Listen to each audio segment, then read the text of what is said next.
Earlier today, I had the honor of taking a picture with 3 governors, and I heard someone behind me say, "Wow, look, there's 3 governors and not a governor." I was honored to be part of it. Well, just to start off, I'm curious, how many of y'all have not heard of Khan Academy or haven't used it in any way? Just to give you a kind of fast forward to where we are now. We've reached about 75 million unique students since we started. Over 200 million video views have happened. The 6 million students every month. They're doing 3 million exercises per day. I'll show you in a second what those exercises look like. So at least for me, and especially based on how all of this got started, it's kind of a surreal scale. It's hard for us to fathom. And the one thing I want to emphasize, it's no longer me. We're now a team of 36 going on 37 folks. I want to rewind back to how all of this started. It was in 2004. I was literally a year out of business school. I was working as an analyst at an investment firm. I had just gotten married. It was in Boston, and I had some family. I grew up in New Orleans. My family from New Orleans was visiting. And just through conversation, it turned out that the oldest cousin who was there, Nadia, 12 years old at the time, she had just finished 6th grade, entering into 7th grade, was having trouble with math. And so I asked her, I said, well, what's going on? And she said, well, I've been a good student, I try hard, but there was a placement exam and it was on unit conversion, or unit conversion was the piece that she just couldn't get, meters to kilometers, miles to feet, whatever else. And I told her, look, Nadia, I've been talking to you over this holiday. I'm convinced that we've had conversations that go in more depth than some of this. I think you can definitely do this. And I think she was a little bit, okay, this is just some family member who probably cares about me, but he's just giving me a pep talk, but he doesn't understand I really don't get units. And so when I kind of read that in her face, I took it up as a little bit of a challenge. I said, well, okay, how about this? You go back to New Orleans. I'm going to be here in Boston. Every day after work for me, after school for you, we'll get on the phone. And we'll do tutoring sessions, and if we can find stuff on the internet, so maybe we can see each other's writing, then we can do that, and it'll be just like being at the kitchen table together.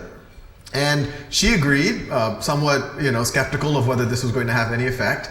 And so we started. This was fall of 2004. And long story short, the first month was difficult. She had completely psyched herself out. She wasn't engaging, but slowly but surely, she started kind of getting up to speed. Eventually got over her hurdle with units and actually started to accelerate, at which point I say I became what I call a tiger cousin. And I called up her school and I said, I really think Nadia should retake that placement exam. I think and they said, who are you? And I said, I'm her cousin. But she ended up doing just fine, actually. And this is a theme that you'll hear me talk about throughout this talk, is that same young girl who at 12 years old was convinced she couldn't get units, by the time she was 15 years old, was taking college-level calculus at the local university. And then I started working with her younger brothers, and you fast forward to 2006, so about 2 years goes by. The firm I was working for, I'm using the word firm very generously, it was my boss, his dog, and me. The dog was the chief economist. My boss's wife became a professor at Stanford Law School, so we moved the entire firm out to Northern California. And at this point, word had gotten around in the family that free tutoring was happening. And so I found myself every day after work tutoring between 10 and 15 cousins, and some family members or other family friends.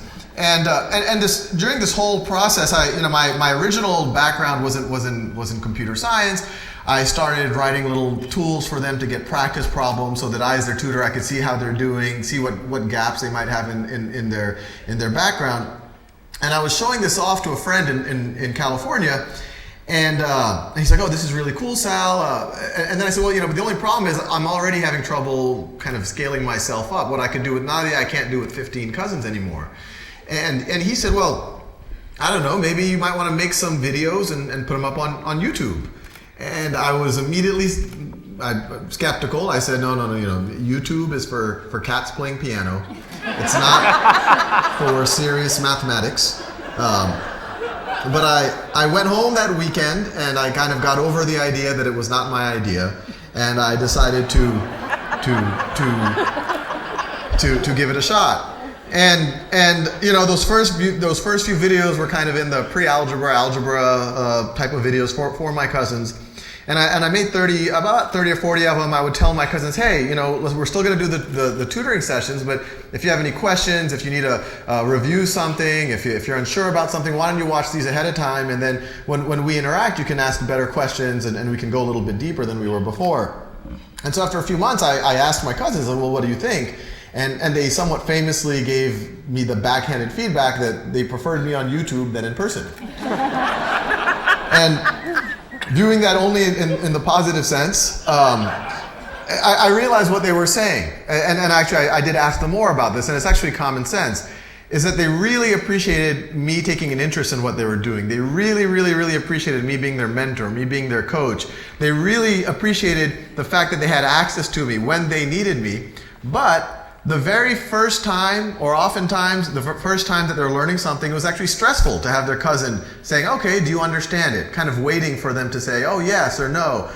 It was stressful sometimes if you're trying to cover 7th grade material or 9th grade material and you forgot some of your 4th grade material. You're in algebra, you forgot a little bit about exponents or about negative numbers. It might be embarrassing. You don't want to waste your cousin's time. Now they could pause, they could repeat at their own time and pace whenever they were ready for it. And so I just kept going, making more and more videos. This was really just for fun. And it soon became clear that people who were not my cousins started to watch. And you know, at first it was just neat. I mean, some of the comments were, you know, just a thank you. And I don't know how much time you spent on YouTube, but most of the comments are not thank yous.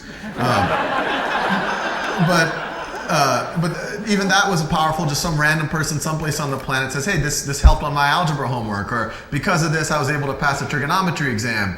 But then I started getting letters that got more interesting. Letters from students who's I was going to drop out of a college math class if I didn't have these videos. This is what allowed me to go back to college so that I could re-engage. Letters from parents of, you know, I remember one time literally there was a letter from a family that said, we pray for you and your family every night because it's helped our kids. And you can imagine how surreal this was for an analyst at a hedge fund. Not a lot of people praying for other than maybe a few investors. And then it got, you know, until this point, I just assumed that this whole project, which is still just a hobby, would be just a supplemental thing, this thing that existed outside of classrooms. But then I started getting letters from teachers. And the teachers, and I'd see this theme over and over again, that the letters would go along the lines of, well, you've already given a pretty interesting lecture on osmosis, or on photosynthesis, or on factoring polynomials. I don't want to use my class time for the lecture anymore. I want my students to interact with me. I want them to interact with each other. So I'm having the students do that at their own time, at their own pace at home. And then when they come to the classroom, that's when they can do the problem solving. And so, you know, the term for that is, you know, kind of a flipped classroom. But what I emphasize, this wasn't my idea. This idea existed before Khan Academy. And it's really some of these teachers who started reaching out that pointed out to me that this was a thing to do. But what's interesting about that is just a very simple use of technology. They were able to make the classroom actually more human. Instead of it being a passive experience, a place where there's not a lot of interaction, it was now a very humane experience. Instead of students going home and trying to do problems in a vacuum, if they don't have a family member who could help them, they could do that with their classmates, they could do that with the teacher, and they would get all the benefits that my cousins had. If they're embarrassed, they don't have to be brave enough to raise a hand. They could remediate. They could learn at their own pace. They could review things. But if they had a question, they had access to the teachers and their peers, and they could do that in a safe one-on-one or small group environment. So I was excited. I kept going. You fast forward to fall of 2009. Set up Khan Academy as a not-for-profit, and I frankly just had trouble focusing on my day job. And so I quit. And it was like a lot of entrepreneurial stories, this was a kind of a not-for-profit entrepreneurial story. You know, you leave with these ambitions. Okay, this is such a high leverage thing. At that point, we're reaching several 100,000 students a month. Someone should notice how the social impact you could have here. But like a lot of these stories, you know, a few months go by and not a lot of noticing had happened. But then you fast forward about 9 months, and so now we're in the spring of 2010. So not that long ago, I was just one morning, I was getting like $5, $10 donations from just random people around the world, and that was actually helping us, live off of less savings. But then all of a sudden, in the mail I got a $10,000 check. And so I immediately look at this, and I said, who is this? Her name was Ann Doer. The address was local, it was Palo Alto, California. She had her email address and the letter that came with it. So I immediately emailed her. I said, thank you very much. This is the largest donation that Khan Academy has ever received. If we were a physical school, you would now have a building named after you, which I now find out is quite inexpensive, I think. And she immediately emailed me back, said, well, we're local, I would love to hear more about what you're doing. And so we literally met at an Indian buffet in downtown Palo Alto, and Ann said, so what's your vision here? What are you hoping to do? And I said, well, our mission statement, when I set it up as a not-for-profit, is a free world-class education for anyone, anywhere. And she said, well, that's ambitious. How do you see this happening?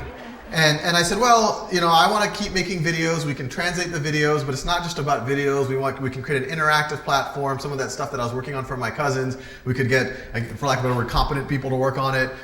We could create dashboards for teachers. We could really, a few summer camps were already using some of it, but we could really maybe help supercharge what teachers can do in a classroom.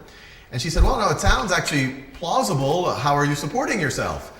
And in as proud of a way as possible, I said, I'm not. And so we literally parted ways. I got in my car, she got on her bike, and I drove home. And right when I got into my driveway, I got a text message from Ann. It said, you really need to be supporting yourself. I've just wired you $100,000. So it was a good day.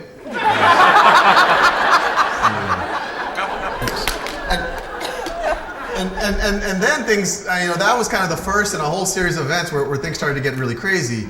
You fast forward 2 months from there, summer of 2010, I was actually running a little summer camp. I was doing all this virtual stuff, but I really kind of wanted to see what I could do in a physical environment with students. And I had a game where I had 6 kids playing a game of Risk, and then I had 20 students trading securities based on the outcome of the game of Risk. Very good game. And while that was happening, I got another text message from Ann, which I now take very seriously, and it literally was actually like 5 or 6. It was a series of them, and it read along the lines: at the Aspen Ideas Festival in the main tent, Bill Gates is on stage right now. Last 10 minutes has been talking about Khan Academy. And I didn't know what to make of this. I immediately boot the nearest 7th grader off of a computer, and I start looking on Twitter and seeing if people, and it was happening. In a few hours, there was some footage of the event. It had actually occurred. And Bill Gates literally said he uses Khan Academy for himself, for his kids. I was excited. I was nervous. Those videos were for Nadia, not for Bill. And frankly, after that, I didn't know what to do. Do I call him? And kind of 2 weeks go by in that somewhat awkward situation, and then all of a sudden I get a call from Seattle, and I said, hello? And it is Larry Cohen, Bill Gates' chief of staff. He says, you might have heard, Bill's a fan. Yeah, I heard that. And if you're free, he would love to fly you up and figure out how he can support you. And at the moment, and he's like, "Are you free over the next few weeks?" And at the moment, I was looking at my calendar for the month, completely blank. And I said, "Yeah, I gotta cut my nails on Wednesday, but I'll fly up to meet Bill Gates."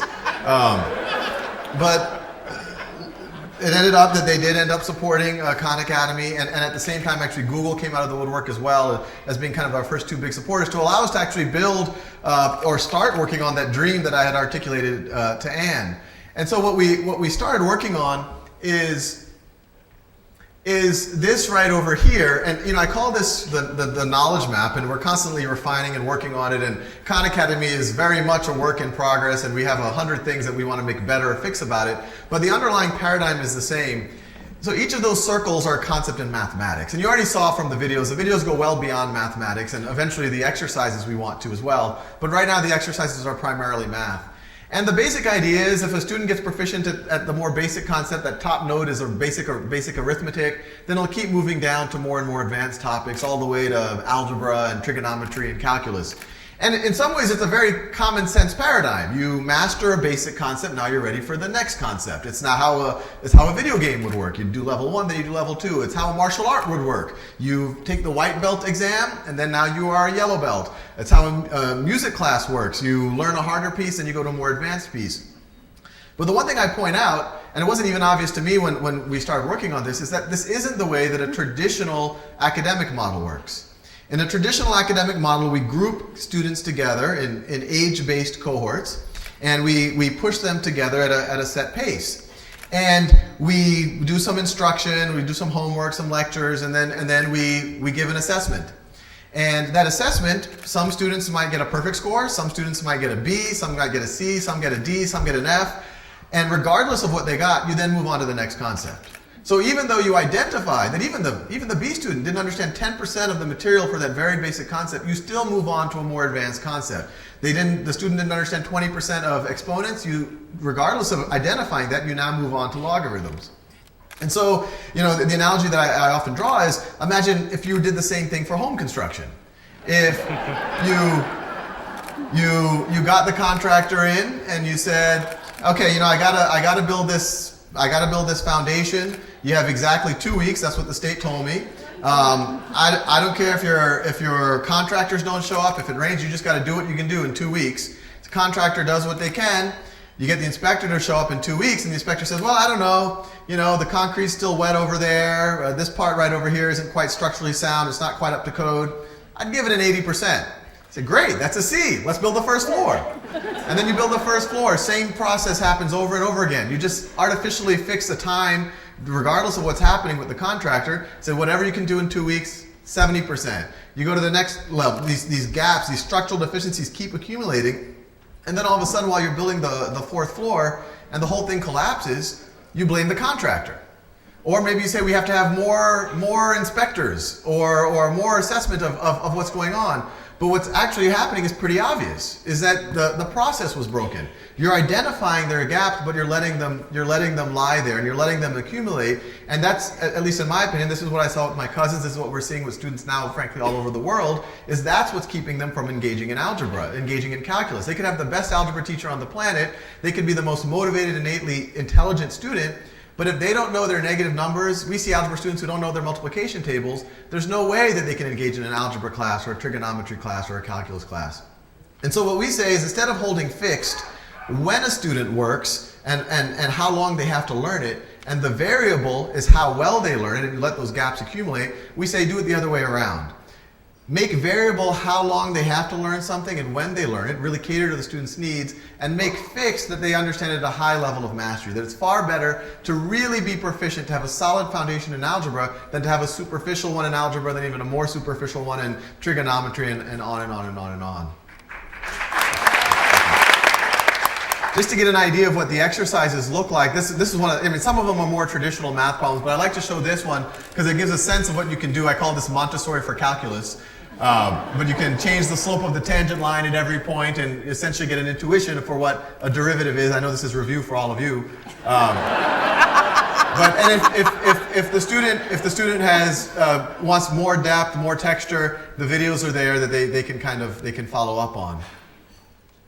Now, when I did all of this, up to kind of this point in the story, I just assumed Khan Academy was going to be this supplemental thing. Even when I had those first meetings with the Gates Foundation and Google and Ant, I just assumed it was going to be this resource that exists outside of classrooms. But in the back of my mind, I remember those emails from teachers who were using it in their classrooms. 2 high-octane parents with 7 active children.